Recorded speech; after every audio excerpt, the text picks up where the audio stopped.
Without the help of journal entries वो directly आपसे कहेगा टी अकाउंट बनाए।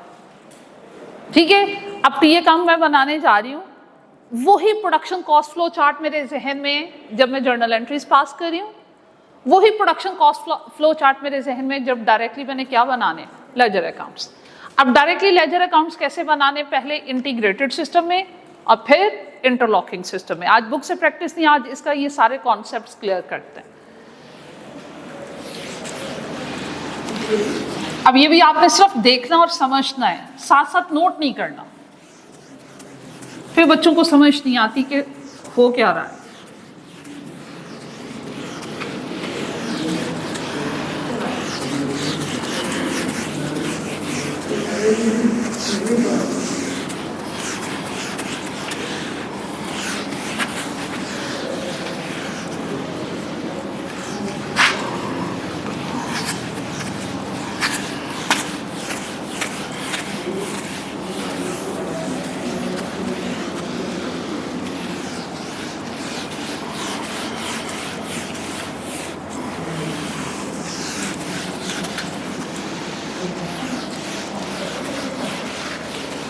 चलें जी,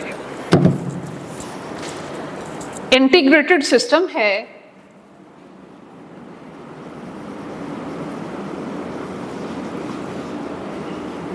सीक्वेंस में मैं सारे अकाउंट ओपन करूंगी विद अकाउंट टाइटल। ठीक है, सबसे पहले हमेशा कौन सा अकाउंट ओपन होगा, रॉ मटेरियल इन्वेंट्री अकाउंट या simple raw material account with account title बात करेंगे। ठीक है, चलो भाई बताइए, Is it asset account permanent? Yes. Yes. Because we are following perpetual inventory system ना, ये आपका asset account है, ये एक asset account है, permanent account है, इसका opening closing balance exist करेगा। Opening balance, balance brought down debit side पे और balance carried down credit side पे। ठीक है, उसके बाद वो क्वेश्चन में कहता है asset has been purchased on account। आपने सिंपल देखो, आपने सिंपल देखना है कि एसेट बढ़ रहे, हर वो ट्रांजैक्शन जिससे एसेट का बैलेंस बढ़ता है वो डेबिट साइड पे, हर वो ट्रांजैक्शन जिससे एसेट का बैलेंस कम हो रहा है वो क्रेडिट साइड पे। चलो भाई, एसेट परचेज किए, कौन सी साइड पे आना चाहिए, डेबिट साइड पे। अब ये देखो अकाउंट टाइटल क्या यूज करोगे, अकाउंट्स पेपर। चलो भाई, raw material has been used, balance बढ़ा या कम हुआ, कम हुआ, should be on credit side. Title क्या लिखूं, WIP for direct material and FOH for indirect material। ये पढ़ा हुआ? ओके भाई, वो क्वेश्चन में कहते हैं raw material has been lost because of any reason, suppose the reason is any abnormality, because of inefficiency raw material का loss हो गया, रॉन्ग कटिंग हो गई, रॉ मटेरियल का बैलेंस कम होगा, इसलिए कौन सी साइड पे, क्रेडिट साइड पे। अब मुझे जरा बताओ एबनॉर्मल लॉस को कैसे रिकॉर्ड करते हैं, बाय नहीं, ये एबनॉर्मल लॉस हमने रिकॉर्ड कर लिया। मटेरियल अकाउंट में मैक्सिमम ये रीजन नॉर्मल है, ये नॉर्मल है, मटेरियल का बैलेंस कम हो रहा है, इसलिए मटेरियल अकाउंट के कौन सी साइड पे, क्रेडिट साइड।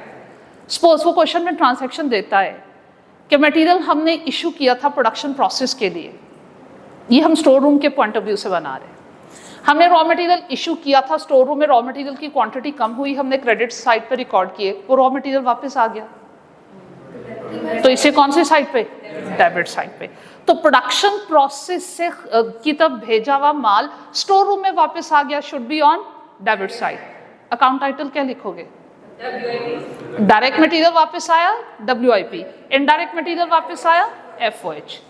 आपने जो रॉ मटेरियल परचेज किया था that has been return to supplier, कौन सी साइड पे आना चाहिए, क्रेडिट साइड पे। Account title payables. ये जर्नल अंडरस्टैंडिंग्स तो है ना, सबको क्लियर है? आगे चलें, नेक्स्ट अकाउंट कौन सा भाई, लेबर कॉस्ट अकाउंट बनाते हैं डेबिट साइड पे। चलो वो डिटेल एंट्री रिकॉल करो जो लेबर कॉस्टिंग में पड़ी हुई है, क्योंकि फाइनल पेपर में तो उसने बहुत कुछ सम अप करके आपको देना है। पहली एंट्री आपने रिकॉर्ड करना सीखी, लेबर कॉस्ट अकाउंट डेबिट कितनी अमाउंट से, याद करो, gross salary plus something employer contribution, वो प्रोविडेंट फंड का एक ही पड़ा, एक से ज्यादा भी कंट्रीब्यूशन हो सकता है। आपके एम्प्लॉयर ने जिस पॉइंट ऑफ व्यू से भी कंट्रीब्यूशन किया है वो कंट्रीब्यूशन हमेशा उसकी टोटल सैलरी कॉस्ट का पार्ट बनता है। आपने उसको उसकी साइड पे क्रेडिट साइड पे क्या लिखा था उस एंट्री की? Deductions, provident fund payable, tax payable, yes, accrued salaries and wages payable. जरा इस एंट्री के इफेक्ट पोस्ट करवाइएगा इस अकाउंट। लेबर कॉस्ट की डेबिट साइड पे provident fund payable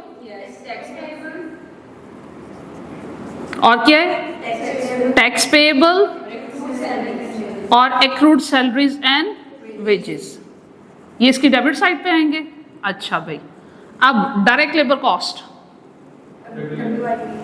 WIP account के नाम से ये साइड भी बताया करो, क्रेडिट साइड पे। Indirect labour cost credit side, इसका कोई ओपनिंग क्लोजिंग होगा?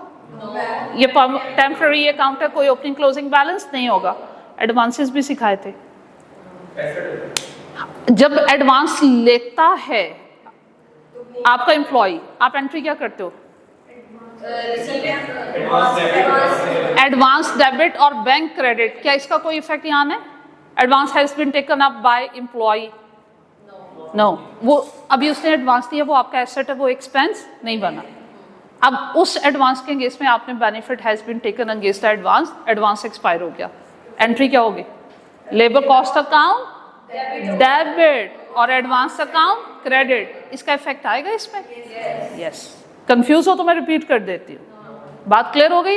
एडवांस जब यूटिलाइज हो जाएगा, यस, एडवांस यूटिलाइज्ड, तो इसकी डेबिट साइड पे, इसके अलावा और वो आपसे कुछ भी रिक्वायर नहीं करेगा। बढ़ते हैं भाई, FOH अकाउंट बनाइए, फ्लो चार्ट को ज़हन में लेकर आओ। FOH अकाउंट में क्या कुछ आ रहा था? Indirect material, indirect labour, indirect expense. FOH में जो आ रहा है वो इसकी डेबिट साइड पे आना चाहिए, क्रेडिट डेबिट साइड। इसकी डेबिट साइड पे इनडायरेक्ट मटेरियल कौन से अकाउंट से? मटेरियल के अकाउंट से, ये आ गया। ऐसे ही इनडायरेक्ट लेबर कॉस्ट आएगी कौन से अकाउंट से? लेबर कॉस्ट अकाउंट से, ये आ गई। इनडायरेक्ट एक्सपेंसेस, ठीक है, वो कैश या पेएबल के नाम से आएंगे, वो डेबिट हुए। ऐसे ही है, इसकी डेबिट साइड पे कौन सी कॉस्ट आ रही है? एब्जॉर्ब एक्चुअल या अंडर ओवर एब्जॉर्प्शन? एक्चुअल। इसकी डेबिट साइड पे कौन सी है? ये बेटे आपने रिकॉर्ड करी है actual FOH on debit side, ये सारी की सारी एक्चुअल। और क्या आना है? एब्जॉर्ब FOH किस नाम से? WIP के नाम से। ऐसे ही है, ये कौन सी है? Absorbed FOH। अच्छा भाई, आगे बढ़िए। वो क्वेश्चन में कहता है अंडर एब्जॉर्ब्ड,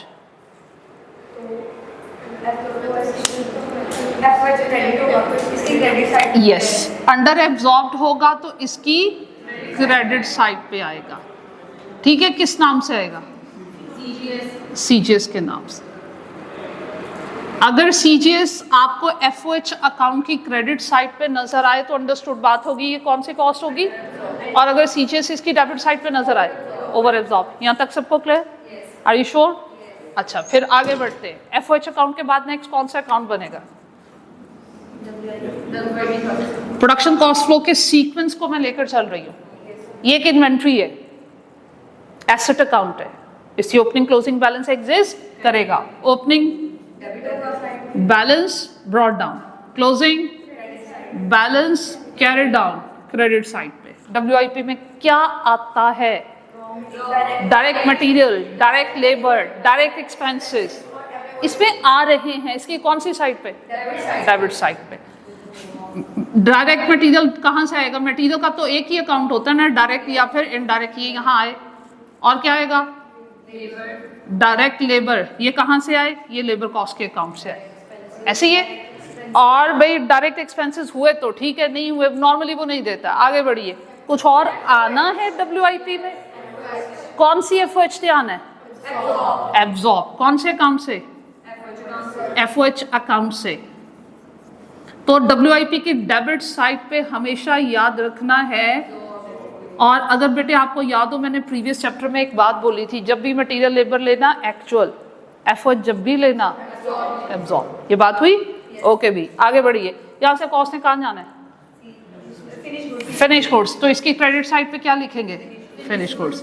इसके अकाउंट में इसके अलावा और कुछ नहीं आएगा। क्लियर हो रहा है? आगे बढ़े। फिनिश गुड्स अकाउंट जी, ओपनिंग क्लोजिंग होएगा? यस, क्योंकि ये एक एसेट अकाउंट है। ओपनिंग बैलेंस, क्लोजिंग बैलेंस,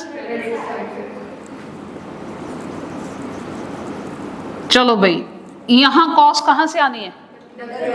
ये WI की साइड से आई, इसकी क्रेडिट साइड से इसकी डेबिट साइड। ओके जी, यहां से कॉस्ट ने कहां जाना है? CGS में जाना है। नेक्स्ट अकाउंट किसका बनना है भाई?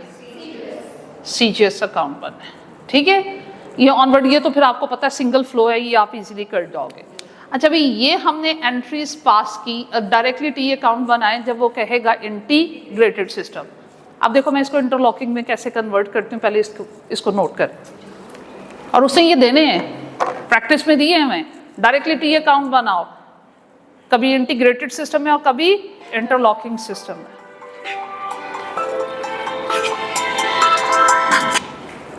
अस्सलाम वालेकुम।